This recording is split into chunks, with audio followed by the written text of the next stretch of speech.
Yeah, in the video I made where I was talking and some people couldn't hear what I was saying, I was saying that I had my children's grandmother on their mother's side of the family come to the house and cleanse it and burn sage and try to expel the demons from the people in my house and the house itself.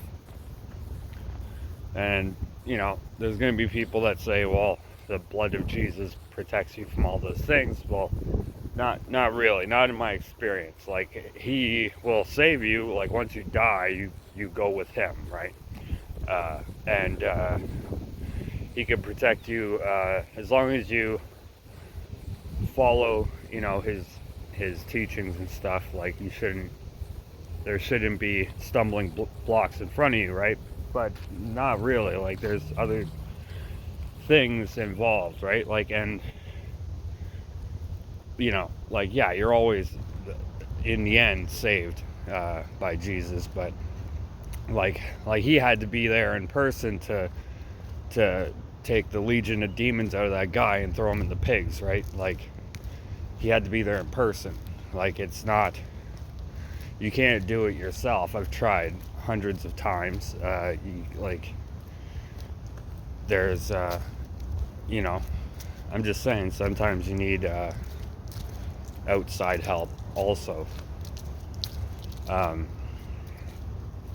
you know that's all I was saying.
be a little weird, so I'll just start talking. So I'm starting to think that the Holy Bible has obviously been tainted along the way. I mean, even with the Mandela effect, you can see that it's constantly changing just within our own generation. And there's 100 different versions of it, right? And it's made for the Goyim, right, in the West, right? And it's based off of the stories of the Israelites and the Arabic people 2,000 years ago in the Middle East. So it's not even like about us here in the West. So, you know, when you look at these things, you can kind of see like, okay, well, maybe they're both talking about the same thing, and maybe translating it into English is not just difficult, but almost impossible. And over the hundreds of years, you can have various mistakes that could lead to other whole theories of things. My point is that, like, when you compare them both, they're almost identical. Almost. There's obviously differences, but the thing that I keep coming up to is so there's an antichrist, or you know, in place of Christ, a copycat that comes in the end, right? That's how the Holy Bible describes it. And it also describes someone coming in the clouds in the end, or coming with the clouds, sorry. So, and people, like, that's the thing, people tend to think that this person is Jesus, okay? I don't think so, because in the Quran, the Antichrist is Dajjal, the deceiver, right? And he'll come with a message that he says is from God, and many people will follow him straight into hell. And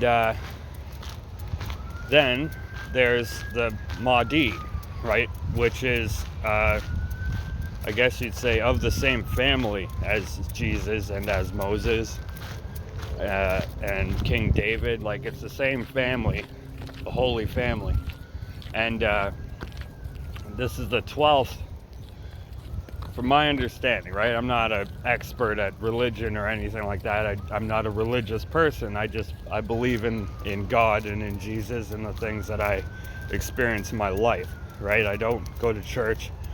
I baptized myself. I didn't go to any other man seeking his approval or anything like that, right? I'm different from most. But that doesn't mean I don't believe, because I've experienced him many times, and I've experienced Satan and all of his angels and all these things that they speak about in these religions. I've experienced it firsthand in my life. Not continuously, but events take place, you know, sometimes years apart. But yeah, so my understanding, the last, in the end of time, right, the days that we're in, the 12th Mahdi comes, and in my understanding, Mahdi is like the vicar of Christ. In Catholicism, they've created a whole institution of fakery, and their vicar is the Pope. When, like, this is going to sound weird. I don't like talking about this, but it's like, how am I going to explain this to people? Like, my mother's name, Deborah Vickers, okay? Vickers means the one who assists the vicar of Christ, okay? And my name itself, Stephen Scott Isidore Roy, is, well, like I've told you 100 times, it's the crowned one with a wreath, the king, right? The red king. Um, you know, maybe it's all just a coincidence, but I'm just saying, like, I think that the person that Jesus is talking with John to about in the book of Revelation, the one who comes in the end, I believe that is the Mahdi, the real vicar of Christ, the real one sent by God. Because when you think about it, even the wording of it in the Bible, okay, it says that he bears the name of God, right? God has put his name upon him, and he comes with the testimony of Jesus Christ. You see what I'm saying? Like, why would Jesus talk about himself in the third person in the future, referencing his own testimony? You see what I'm saying? Like, it's not worded like it's supposed to be him that he's talking about. It's worded like it's supposed to be someone who is speaking on his behalf, right? Anyway, it's like the way that the Mahdi is described, it's the same thing, okay? It says that he's sent by God, right? He walks amongst us during the last generation, right?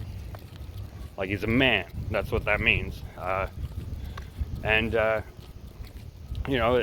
book of Revelation, it describes him as a man-child that's birthed from the woman in heaven. Okay.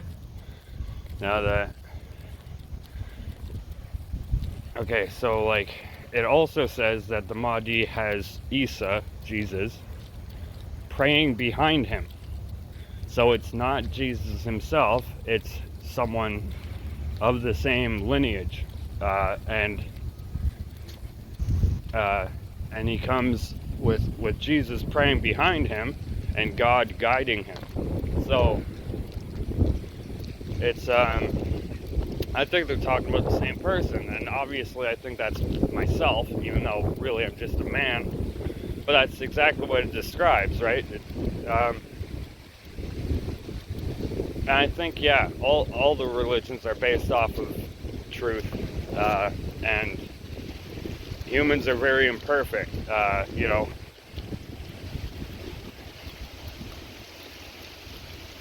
Like, I'm sure God did his best to teach the world, right? Like, to send his son and to have all the events take place and have it transcribed in the words on paper, right? So that future generations could understand what took place.